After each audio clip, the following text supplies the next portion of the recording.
హైవ్యూర్స్, నేను మంచి చేస్తానని అనుకుంటేనే నాకు ఓటు వేయండి అని జగన్మోహన్ రెడ్డి చెప్తున్నాడు.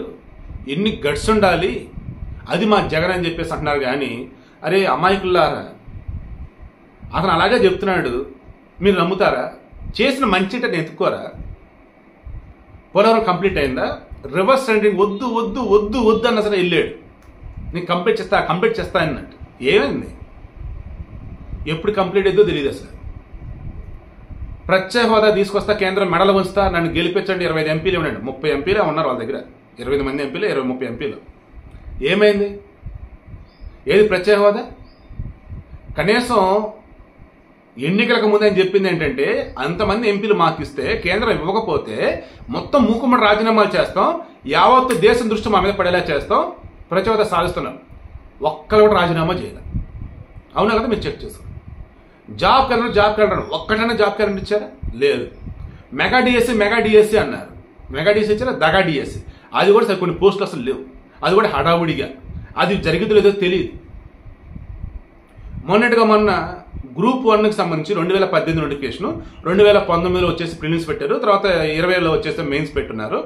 పేపర్ వాల్యుయేషన్ చేస్తుంటే అడ్డదిడ్డంగా వాల్యుయేషన్ చేసి చివరికి కోర్టు అక్షంతలు వేసేసి రద్దు చేసేసి మళ్ళీ కొత్తది పెట్టండి అయ్యా అన్నారు. అందులో తెలిసింది ఏంటారు బాబు అంటే, ఈ టీడీపీ వాళ్ళు మొత్తం డేటా బయట పెడుతున్నారు. ఒక్కో పోస్ట్ని ₹1,00,00,000 ₹1,50,00,000 అమ్ముకున్నారని, మెయిన్స్లో దానికి తగ్గట్టు మార్కులు వేసుకున్నారని చెప్పేసి. అదే అలా గ్రూప్స్కి సంబంధించి పోస్టులు ఇవ్వాల్సింది ఇవ్వకుండా సెక్రటరియట్లు, గ్రామాలకు సంబంధించి వార్డుకు సంబంధించి పెట్టేసి అందులో వాళ్ళకి కావాల్సిన ఇచ్చుకున్నారా, లేదంటే ఇంకా నార్మల్కి ఇచ్చుకున్న సర్వసంగా ఆ సిస్టమ్ మొత్తం కూడా వీళ్ళకి తగ్గట్టు మార్చుకున్నది అది. తర్వాత రోడ్లు ఎంత అధ్వానంగా ఉన్నాయి, మద్యపాన నిషేధం చేశారా? సో ఒక తప్పుడు పని చేసేవాడు ఎప్పుడు ఎలా ఉంటాడంటే, నేను తప్పు చేయలేదురా, నేను ఇదిగో ఈరోజు నేను మీ ముందున్నారా, నేను ఏ తప్పు చేయలేదు ఉన్నానరా అంటే అయిపోయిద్దా? తప్పులని అనుకున్నాయి, దాచాడు. ఒకవేళ అది కనపడుతున్నా నువ్వు అది చూస్తున్నావు తెలిస్తే నిన్ను ఇటు పక్కన ఉన్న వాళ్ళు వచ్చేసి పక్క తీసుకెళ్ళిపోతున్నారు. అది ఈరోజు ఏపీలో పరిస్థితి. మరలా జగన్ని గెలిపిస్తే జాబ్ క్యాలెండర్ ఇస్తాడు, మెగా డిఎస్సి ఇస్తారు, పోలవరం కంప్లీట్ అయింది, ప్రత్యేక హోదా తీసుకొస్తాడు, ఛార్జీలు తగ్గిస్తాడండి. మళ్ళీ సొల్లు కబుర్లు చెప్తూ ఈ వైసీపీలు మీ దగ్గర కనుక వస్తే నమ్మకండి. వీళ్ళు మంచి చేశాను మంచి చేశారు అన్నది ఏంటి ఆ మంచి అని చెప్పి మీరే అడగండి. ఉద్యోగస్తులు అయితే పెద్ద కోపంతో ఉన్నారు, అన్యాయం వాళ్ళని బలి చేశాడు. నిరుద్యోగులు అయితే పేకలతా కోపంతో ఉన్నారు, వాళ్ళని మోసం చేశాడు.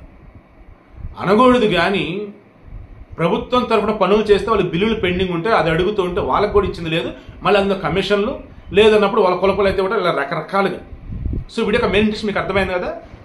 మంచి చేసి అనుకుంటే నాకు ఓటేయండి అని అంటున్నారు, అది నమ్ముతారు అమాయకంగా. ఆ చేసిన మంచి ఏంటో ఆలోచించండి. ఆయన ఏవైతే చెప్పి ఎన్నికలకు వచ్చాడో అవి కళ్ళ ముందు కనిపిస్తూ ఉన్నాయి కదా మీకు, చేసినట్టు చేయనట్టు చెక్ చేసుకోండి, దెన్ ఓటేయండి. మరలా చెప్తున్నా, ఈసారి కనుక మీరు ఓటుని అమ్ముకున్నా మీ మనస్సాక్షిని కాదని కులానికో మతానికో ప్రాంతానికో నించున్నాడుకో చూసి కనుక మీరు ఓటు కనుక వేస్తే, లేదు చంద్రబాబు మీద కోపం, పవన్ కళ్యాణ్ మీద కోపం, బీజేపీ మీద కోపం అని చెప్పేసి జగన్ గారికి ఓటు వేస్తే చేతులారా మీ వేలుతో మీ కన్నే పొడుచుకున్నట్టు లెక్క.